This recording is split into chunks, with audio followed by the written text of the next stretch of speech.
Welcome to Get to Know Your District right here on Channel 16. I'm Tom Turbyville.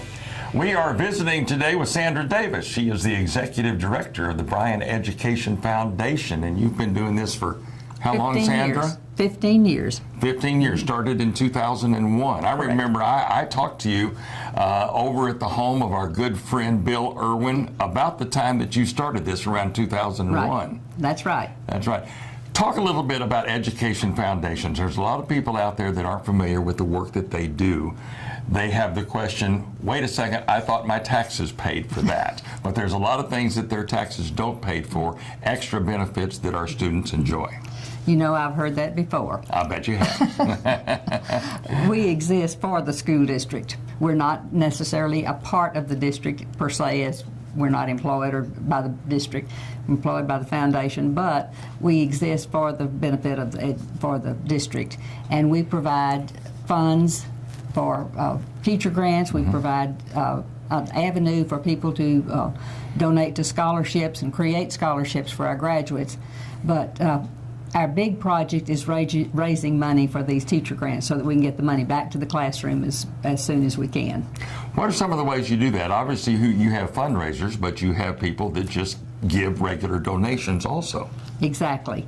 And we do have regular donations specifically for teacher grants as well as for other things. We're running our annual campaign right now and have just gotten the mailers out this past week, I think. So people will be hearing from us for sure. We also sponsor the Hall of Honor. Talk about that. The Hall of Honor was started about 6 years ago, and it came out of a meeting with the Bryan School Board and the City of Bryan officials when they were looking for some project that would join the be a cooperative thing between the school district and the foundation, and the city, and would bring honor and recognition to the school district by showcasing some of our outstanding graduates. And then they began to talk about how they would do that, and that's when the foundation came into play. And they approached us about working with them and sponsoring it and being the beneficiaries of it. So of course we jumped on that.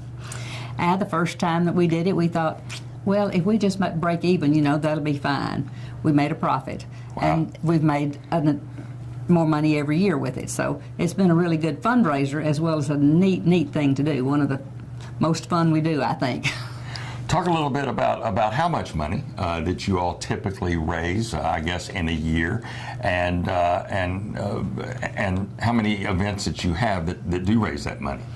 We do payroll deduction for our teachers if they choose to participate. We do a card campaign, a restaurant card campaign where the kiddos go out and sell the cards, and then half the money that we receive goes back to the individual campus that helped us raise the money. So that's one thing. Then our annual campaign brings in a good bit of money, and then of course our Hall of Honor. Indeed. The fun thing is what you all do with the money. The teachers apply for grants because of the extra things that they want to do for the kids that the tax money does not go for. What are some of the examples that Education Foundation funding goes for? We do a number of things with the teachers in the classroom, with the supplies and materials. One of the neat things that we did, I think last year or the year before, was to fund a CAL, computer on wheels, for a grade level in one of our elementary schools, and that was a big hit. Our most recent presentation, we did the aquariums for Bryan High School. And then, as I said earlier, I think to you about the mobile library that we funded at one elementary school that I thought was such a neat idea and such a wonderful thing for a teacher to do with her time in the summer. She had recognized the need for these kids having books to read during the summer, and they didn't have access, or maybe were not able to get to the library when it was open and when they could participate. So she wrote a grant for books for a mobile library, and she took it upon herself to drive to different areas of the community and meet the kids where they were, and let them check out books and bring them back. So that was a really neat thing, I think. And we do a lot of material, classroom materials. We've done iPads, we've done just various things that teachers see a need for that they can't get funded through their regular campus budget and so on. So if somebody hears this or sees this on Channel 16 and they say, hey, I want to participate, I want to find out about the next event that's coming up, or I just want to give, I guess they can go to the BISD website and there's a link there, right? That is correct, yes. Okay, Yes. okay. And our number is 209-2690, and we'll be glad to talk to you about any ideas that you have. And of course, we try to get the advertising out in plenty of time that people know about our events. And before we get off the subject of teacher grants, let me say this.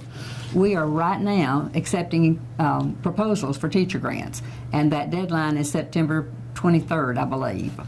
And we would welcome any and all proposals that teachers have for ideas for their classroom or for their school, and then we'll be running a prize patrol sometime in October for those teachers that are successful with their grant writing. The Bryan Education Foundation, a great group, and you need to support them. Sandra Davis has been in charge of it for the last 16 years. Thank you, Sandra. I'm Tom Turberville. You have been watching Get to Know Your District right here on Channel 16.